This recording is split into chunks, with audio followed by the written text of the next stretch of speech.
So hello everyone, आज जो मैं अब आपको टॉपिक डिस्कस करने जा रही हूँ वो है आपका, अगर मैं आपसे कह देती हूँ कि आपको experimentally heat of neutralisation measure करनी है तो आप वो कैसे करेंगे। तो देखो क्या है, हीट ऑफ न्यूट्रलाइजेशन निकालने के लिए आपका क्या है, आपको डेफिनेशन में बता ही चुकी हूँ हीट ऑफ न्यूट्रलाइजेशन क्या होती है। अगर हम इक्विवेलेंट वेट के रेस्पेक्ट में लेके चलते हैं तो हमें क्या करना होता है, वन इक्विवेलेंट हम देखते हैं एसिड का न्यूट्रलाइज करने के लिए बेस से जितनी एनर्जी जो रिलीज़ होती है वो आपकी हीट ऑफ न्यूट्रलाइजेशन होती है। और मैंने आपको बताया था ओवरऑल रिएक्शन जो आपकी होती है वो होती है आपकी H पॉजिटिव और OH निगेटिव से आप रिएक्ट करते हो और H2O बनता है और आपकी हीट जो है रिलीज़ होती है वही आपकी हीट ऑफ न्यूट्रलाइजेशन होती है। और मैंने बताया था स्ट्रॉन्ग एसिड और स्ट्रॉन्ग बेस के केस में ही आपकी माइनस की 57.1 किलो जूल पर मोल होती है। ये बातें मैं आपको बता चुकी हूँ। अब मैं आपसे जो आपको डिस्कस करने जा रही हूँ वो है आपका कि अगर आपको एक्सपेरिमेंटली हीट ऑफ न्यूट्रलाइजेशन निकालनी हो तो आप कैसे करेंगे। तो देखो क्या है, एक्सपेरिमेंटली हीट ऑफ न्यूट्रलाइजेशन निकालना ये बहुत इंपॉर्टेंट वाला टॉपिक हो गया आपके लिए। क्यों? क्योंकि अगर मान लीजिए अगर कभी आपसे एग्जामिनर पूछ रहा है, अगर कोई इंटरव्यू ले रहा है आपका, अगर वो आपसे पूछ रहा है कि हीट ऑफ न्यूट्रलाइजेशन क्या है आपकी, आप उसे बता रहे हैं, तो वो आपसे ज़रूर पूछेगा कि आप उसको मेज़र कैसे करोगे। अगर मैं आपको एक्सपेरिमेंट करने के लिए कहूँ तो कैसे करोगे।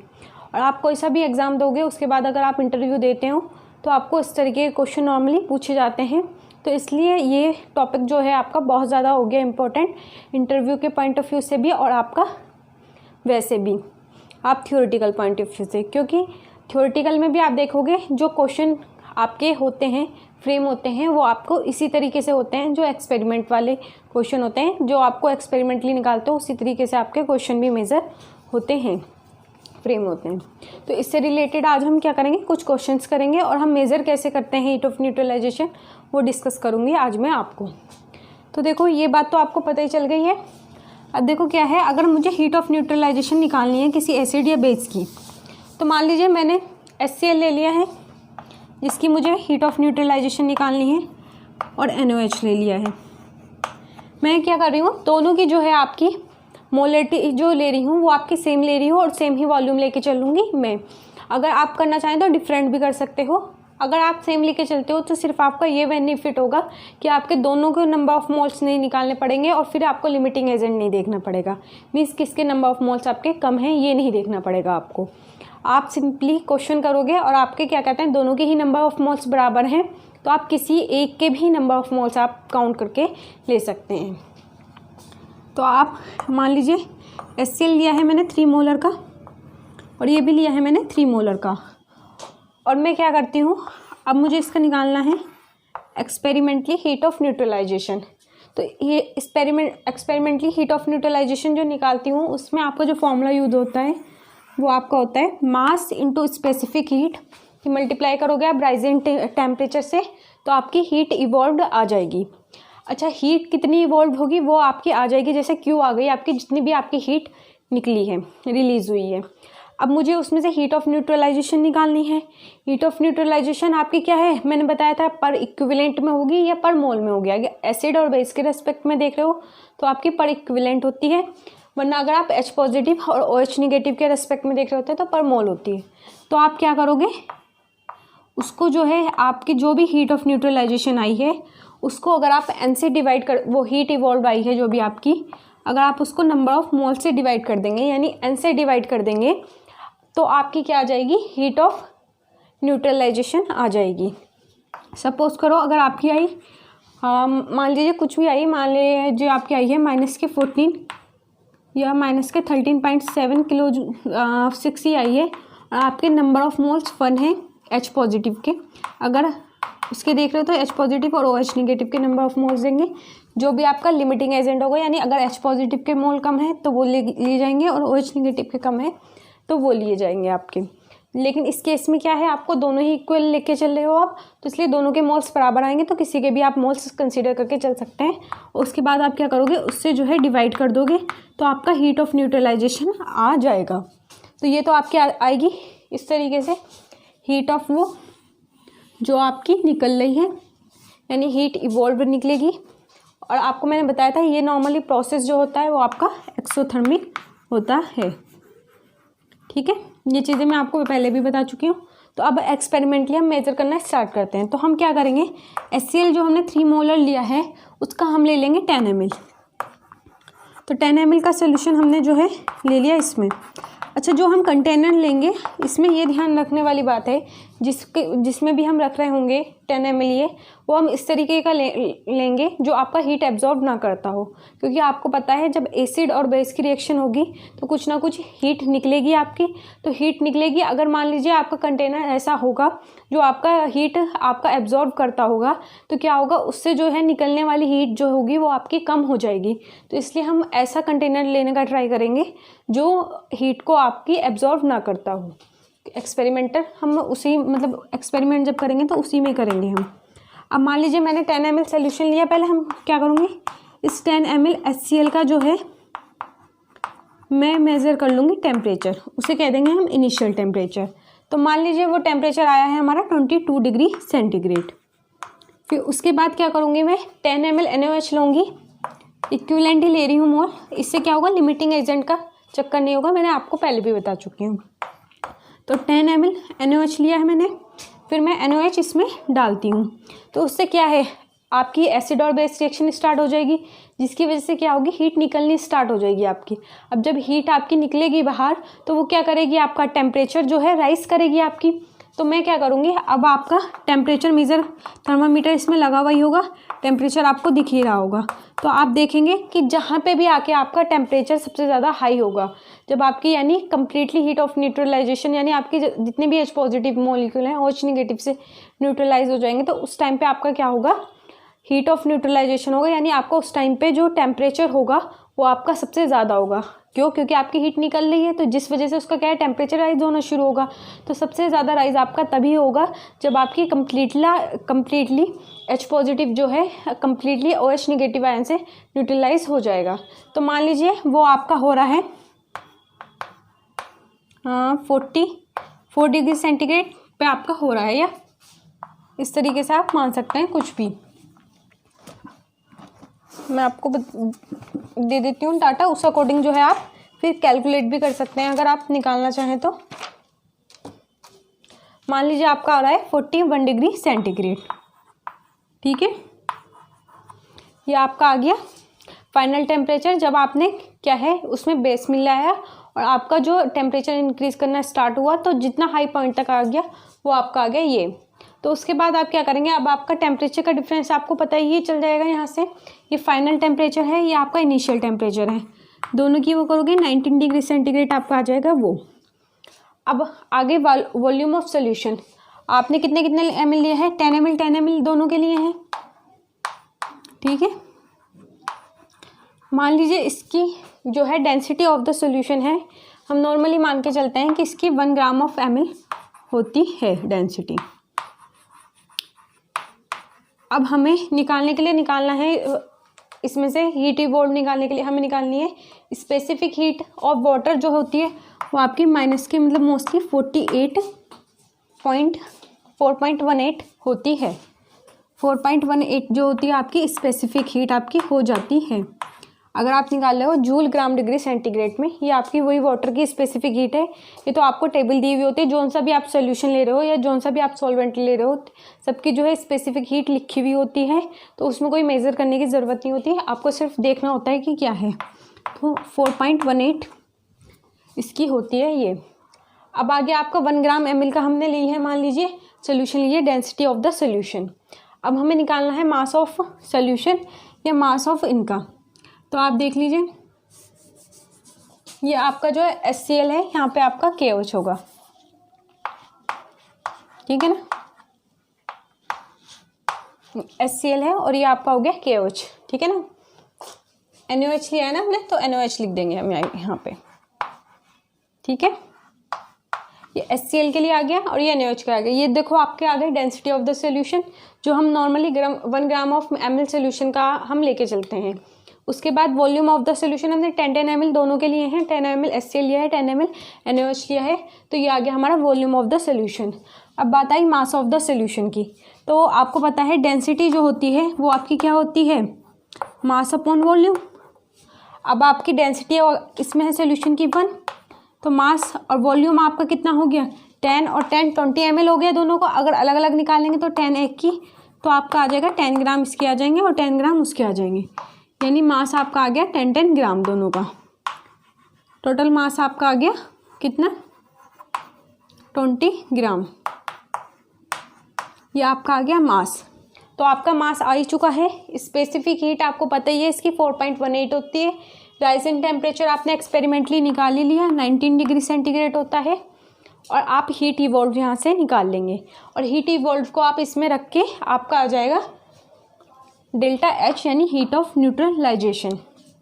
ठीक है, तो अब देखो क्या है आपको निकालना है। मास दिया हुआ है आपका आया है 20 मल्टीप्लाई बाई स्पेसिफिक हीट।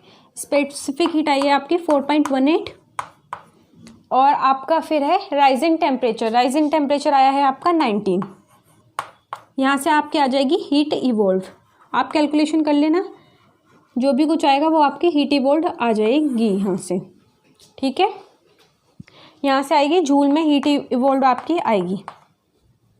क्यों? क्योंकि हमने जो स्पेसिफिक हीट लेके चले हैं वो आपकी जूल ग्राम डिग्री सेंटीग्रेड में लेके चले हैं, तो ये जो भी आएगी वो आपके जूल में ही आएगी हीट इवॉल्व। ठीक है ना, कैलकुलेशन कर लेना आप। फिर उसके बाद हम क्या करेंगे, हम निकालेंगे नंबर ऑफ़ मोल्स। तो नंबर ऑफ़ मोल्स निकालने के लिए हम क्या करेंगे, अगर हम इसकी नंबर ऑफ़ मोल्स से डिवाइड कर देंगे तो हमारी हीट ऑफ न्यूट्रलाइजेशन आ जाएगी। तो मान लीजिए दोनों लिमिटिंग एजेंट है, तो आप किसी एक के जो है नंबर ऑफ़ मोल्स निकाल सकते हैं। मान लीजिए हमने H पॉजिटिव के ही हम निकाल रहे हैं, नंबर ऑफ़ मोल्स आपके कितने हैं। तो आपको पता है 3 मोलर है सोल्यूशन, तो मोलैलिटी का आपका फॉर्मूला क्या होता है N/V। आपका आ गया 3 मोलर सोल्यूशन।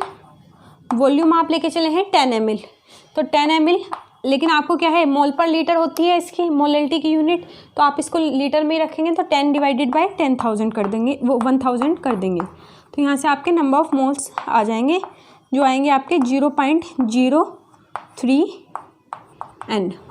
तो आपके नंबर ऑफ़ मोल्स आ गए यहाँ से 0.03, तो आपकी हीट इवॉल्व यहाँ से आ जाएगी।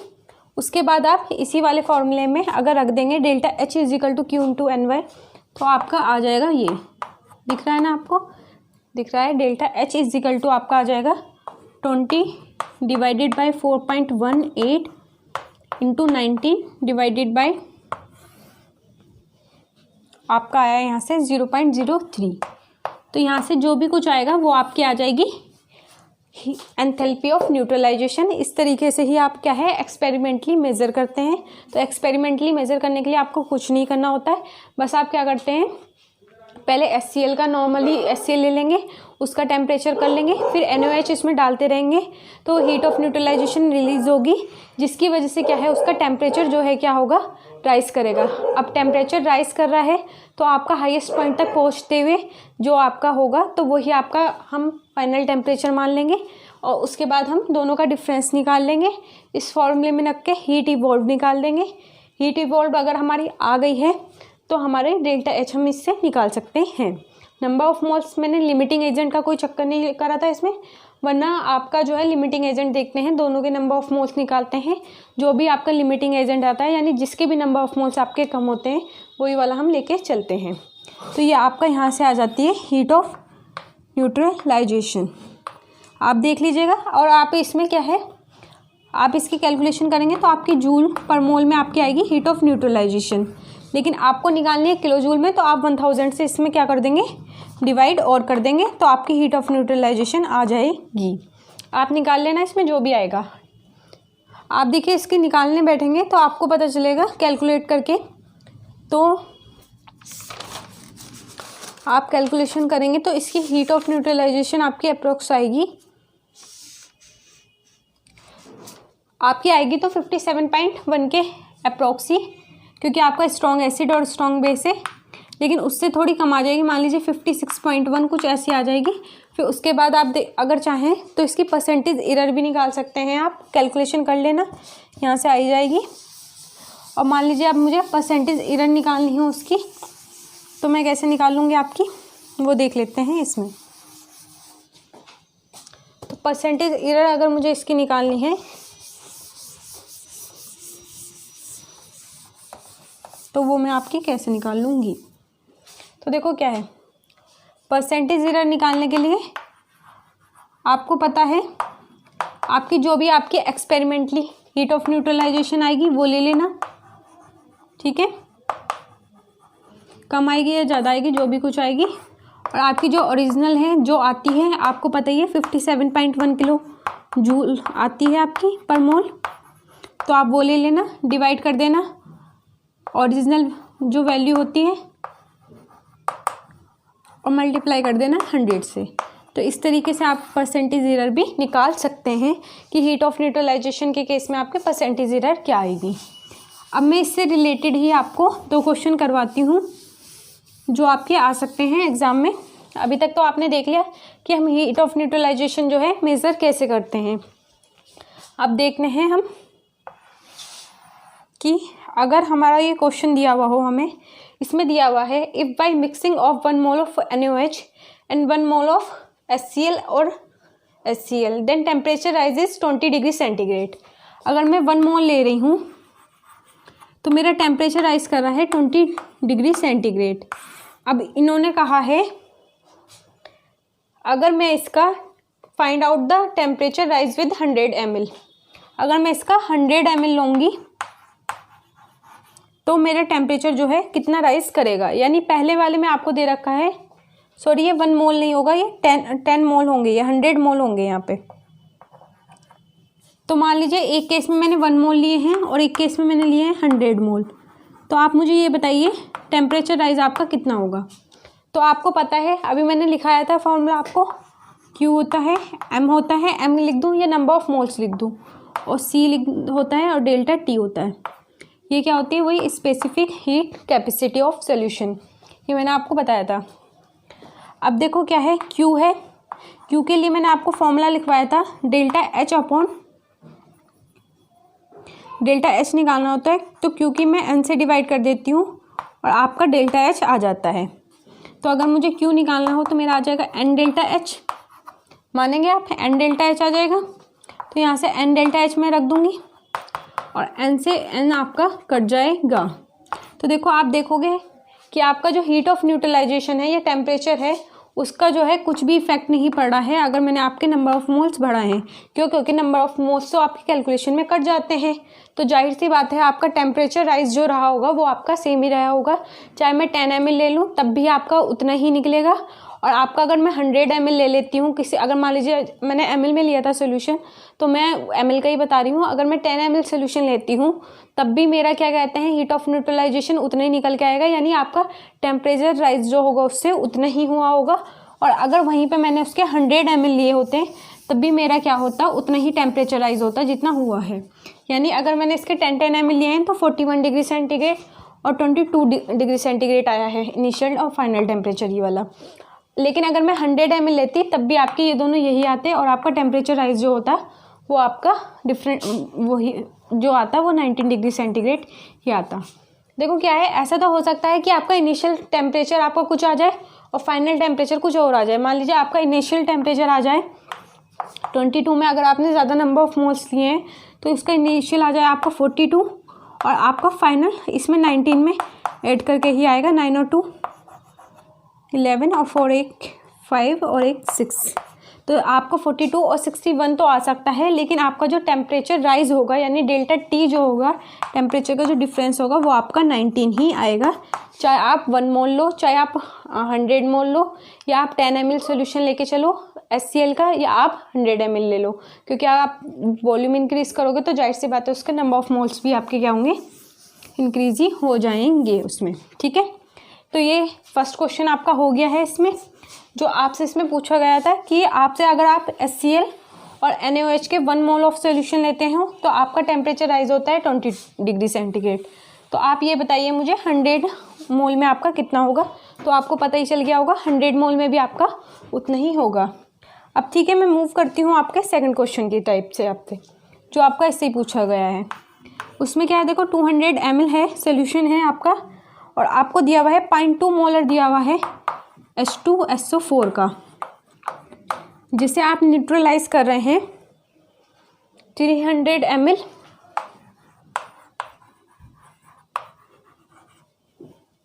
और 0.1 NaOH से आप क्या कर रहे हो, न्यूट्रलाइज कर रहे हो। और आपसे पूछी है इसमें calculate the rise the temperature, यानी डेल्टा टी जो है आपसे पूछा गया है आपसे कि कैसे आपका क्या होगा।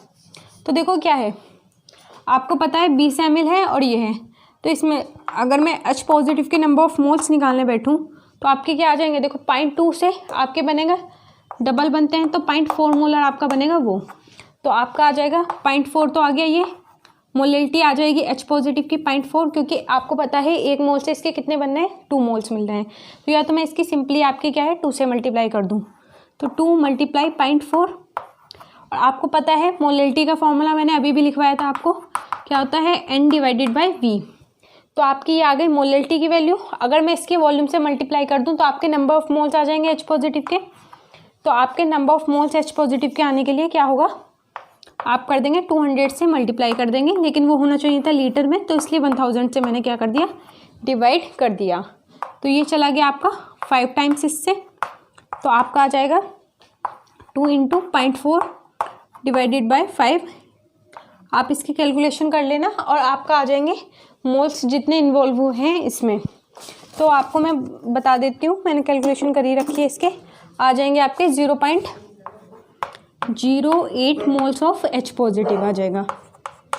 ठीक है, अब मैं निकालती हूँ आपके NaOH के OH नेगेटिव के मोल्स, फिर हम देखेंगे दोनों में से लिमिटिंग एजेंट कौन सा है, उसी के अकॉर्डिंग हम निकालेंगे हीट ऑफ न्यूट्रलाइजेशन आपकी क्या हो रही होगी इसमें। तो देखो क्या है, अब आपके हैं 300 ml है, सोल्यूशन है वही, तो OH नेगेटिव निकालने के लिए आप क्या करोगे, तो 0.1 मोलर का है तो 0.1 मोलर ही काउंट होगा, क्यों, क्योंकि इसमें OH नेगेटिव भी आपका 1 मोलर है तो 1 मोलर ही मिल रहा है उससे। तो अब आपका डिवाइड मल्टीप्लाई होगा वॉल्यूम से, वॉल्यूम आपने 300 लिया है, डिवाइड करोगे आप 1000 से, क्यों, क्योंकि आपकी लीटर में आप वॉल्यूम लेके चलते हो इसलिए। तो अब इसकी जब कैलकुलेशन करने बैठोगे तो आपके आ जाएंगे नंबर ऑफ मोल्स, आपके आ जाएंगे 0.3। तो आप देखिए एक में आए हैं आप 0.03,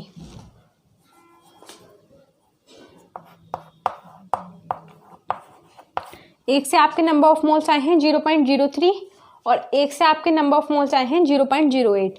तो एक बार बताइए 0.03 कम होता है या 0.08? 0.03 वाला कम होता है। तो आपका लिमिटिंग एजेंट क्या कौन सा रहा होगा, NaOH। तो आप क्या करोगे, इसी के अकॉर्डिंग जो है लिखोगे फॉर्मूला। तो आपका वही लिमिटिंग एजेंट के मोल्स हो गए आपके 0.03। अब मैं रखती हूँ इसमें फॉर्मूले में आपके। अब अगर देखो क्या है, या आपका रहा है 0.03 आपका वो रहा है, और आपको पता है जो आपने वॉल्यूम लिया था 200 और 300 ml, 500 ml आपका क्या हो गया, सॉल्यूशन का वॉल्यूम हो गया। तो आपको पता ही है ये आपका सॉल्यूशन का वॉल्यूम हो गया 500 ml। और मैंने बताया था आपको, अगर आपको डेंसिटी ऑफ द सॉल्यूशन नहीं गिवन है तो आप मोस्टली 1 ग्राम ऑफ पर ml कंसीडर करके चलेंगे। तो आपकी 500 ml ये है, तो आपकी अगर 1 ग्राम पर ml आपकी डेंसिटी है, तो आप यहाँ से इसका वेट निकालने बैठेंगे तो आपका आ जाएगा 500 ग्राम। तो 500 ग्राम आपका आ गया वेट। तो इसी फॉर्मूले में आप मास रखेंगे 500, स्पेसिफिक हीट वही वाटर की रखी जाएगी 4.18। राइज इन टेम्परेचर आपको निकालना है, हीट इवॉल्व आपकी होगी कितनी वो मैं आपको बता देती हूँ। आपका था आपका जो आया था 0.03 आया था लिमिटिंग एजेंट जो आया था मोल्स का। तो आपको पता है जब आप स्ट्रॉन्ग एसिड और स्ट्रॉन्ग बेस के 1 मोल न्यूट्रलाइज करते हो तो आपकी जो हीट निकलती है वो होती है माइनस के 57.1 किलो जूल पर मोल। लेकिन आप कर रहे हो 0.03, तो आप इससे ही मल्टीप्लाई कर दोगे तो 0.03 मल्टीप्लाई 57.1, तो ये आपकी जो हीट रिलीज हो रही है वो आपकी आ जाएगी यहाँ से। तो आपकी वो आएगी 1.7 किलो जूल। ठीक है, यहाँ से आ गई आपकी 1.7 किलो जूल आ गई, आपकी हीट आ गई। तो ये आ गई आपकी क्यू की वैल्यू। तो क्यू रखेंगे आप 1.7 किलो जूल, और किलो जूल को भी आपने ये जो रख रखी है मास, जो स्पेसिफिक हीट रख रखी है वो आपने रख रखी है जूल में। तो आप किलो जूल को आप जूल में कन्वर्ट करने के लिए क्या कर देंगे, 1000 से मल्टीप्लाई कर देंगे। तो अब मैं यहाँ पे लिख देती हूँ, राइज इन टेम्परेचर आपका क्या हो जाएगा, राइज इन टेम्परेचर आपका आ जाएगा 1.7 इंटू 1000 डिवाइडेड बाय आप करोगे, मास आपका आया 500 ग्राम, मल्टीप्लाई स्पेसिफिक हीट है आपकी 4.18 सोल्यूशन की और वाटर की, और राइज इन टेम्परेचर आपको निकालना है इसमें, तो वो आप इस फॉर्मूले से निकाल लेंगे। अब इसकी जब कैलकुलेशन करने बैठेंगे आप, तो आपका आ जाएगा 0.8 डिग्री। तो वही आपका क्या होगा, राइज इन टेम्परेचर होगा। तो एक इस टाइप का आपसे क्वेश्चन पूछा जा सकता है जिसमें आपको क्या है, राइज ऑफ टेम्परेचर निकालना हो, तो इसी से होगा आपको क्या होगा, सॉल्यूशन दिया हुआ होगा। तो सॉल्यूशन आपको मान लीजिए कुछ भी दे रखा हो आपको, जैसे 300 ml और 200 ml का दे रखा होगा। पहले आप देखेंगे उसमें से दोनों में से लिमिटिंग एजेंट कौन सा है, यानी आपके नंबर ऑफ मोल्स आपके किसके कम लग रहे हैं। फिर उसके बाद आप क्या करेंगे, आप निकाल लेंगे आपकी जो हीट निकलेगी, यानी हीट ऑफ न्यूट्रलाइजेशन होगी, हीट इवॉल्व होगी आपकी। आपको पता है 1 मोल की तो आपके माइनस के 57.1 किलो जूल पर मोल होती है। लेकिन अगर आपको निकालना हो कि आपकी कितनी निकली है इसमें हीट इवॉल्व, तो आप उससे मल्टीप्लाई कर दोगे, आपकी हीट इवॉल्व आ जाएगी। उसके बाद आप हीट इवॉल्व आपकी आई गई है, मास आपका दोनों की मल्टीप्लाई, क्योंकि मोस्टली आपकी क्या है, डेंसिटी आपको 1 ग्राम पर ml में दी हुई होगी, अगर नहीं दी है तो आप उससे निकाल लोगे। 500 ग्राम जैसे हो गया, 300 और 200 दिया हुआ था इसमें ml, तो इसमें 500 ग्राम आपका वो आ गया। स्पेसिफिक हीट कैपेसिटी आपको वाटर की रखनी है, अगर नहीं दे रखी है, वरना आपको स्पेसिफिक हीट कैपेसिटी भी आपको दी रखी होगी इसमें, तो 4.18 होती है इसमें, ठीक है। तो ये आपकी स्पेसिफिक हीट ऑफ कैपेसिटी हो गई इसकी। और फिर आपकी ये आती है जूल में, ये ध्यान रखना आप। अब बाकी आपके राइज इन टेम्परेचर आप कैलकुलेशन करके निकाल सकते हैं। तो इस तरीके से आप ये क्वेश्चन कर सकते हैं। अब अगर आप चाहें तो एक क्वेश्चन आप करके देख लेना घर पे, मैं आपको लिख के दे देती हूँ, आप ट्राई कर सकते हैं। इसी तरीके का एक क्वेश्चन है जिसमें आपको दिया हुआ है 900 ml है सोल्यूशन, और आपको दिया हुआ है 0.5 मोलर HCl दिया हुआ है, ठीक है। और जो आप मिक्स कर रहे हो उसे, एंड जो न्यूट्रलाइज किया जा रहा है, ये मिक्स कर रहे हो आप उसको 0.5 ml मोल KOH से, 0.5 मोलर KOH से, और जिसका वॉल्यूम है आपको दिया हुआ है 0.4 ले रहे हो, और इसका जो वॉल्यूम ले रहे हो आप ले रहे हो 500 ml लेके चल रहे हो इसका वॉल्यूम, ये इसका वॉल्यूम लिया है आपने, ठीक है। इन दोनों से मिक्स कर रहे हो आप, और आपको वाटर की स्पेसिफिक हीट ऑफ वाटर दे रखी है 4.18, ये दे रखी है स्पेसिफिक हीट दे रखी है, यानी ठीक है 4.18 जूल केल्विन इनवर्स और ग्राम इनवर्स, ये आपको वो दे रखी है। उसके अलावा आपको calculate the rise in temperature आपको राइज करना है, वही आपको राइज इन टेम्परेचर मेज़र करना है इसमें। तो आप ये करके देख लेना घर पे एक क्वेश्चन, जिससे आपको पता चल जाएगा किस तरीके के इस टाइप के क्वेश्चन होते हैं। तो आप इसकी जब कैलकुलेशन करेंगे तो आपका जो इसका आंसर आएगा 1.95 डिग्री आ जाएगा। इस क्वेश्चन को आप बिल्कुल जैसे मैंने आपको बताया है वैसे ही करेंगे। 1.95 आपका डिग्री इसका वो आएगा। सबसे पहले आप दोनों के लिए क्या निकालेंगे, नंबर ऑफ मोल्स निकालेंगे। दोनों के नंबर ऑफ मोल्स आने के बाद जिसके भी नंबर ऑफ मोल्स कम होंगे वही आपके क्या होंगे, लिमिटिंग एजेंट होगा। उसी के अकॉर्डिंग आप क्या निकालेंगे, हीट इवॉल्व निकालेंगे। मतलब उसकी 57.1 से आप मल्टीप्लाई कर देंगे तो आपकी हीट इवॉल्व आ जाएगी। वो आएगी आपकी उसमें किलो जूल से, मतलब किलो जूल में आएगी। तो किलो जूल में आप क्या करोगे, 1000 से मल्टीप्लाई कर दोगे, जूल में कन्वर्ट कर दोगे इसको। मास आपको दे रखा है, जैसे इसमें दे रखा है मास 900 ml दे रखा है और 500 ml दे रखा है। तो आप इसका जब निकालने बैठेंगे मास आ जाएगा आपका 1400 ग्राम। मास आप रख देना 1400 ग्राम आ जाएगा। स्पेसिफिक हीट आपको 4.180 रखनी है।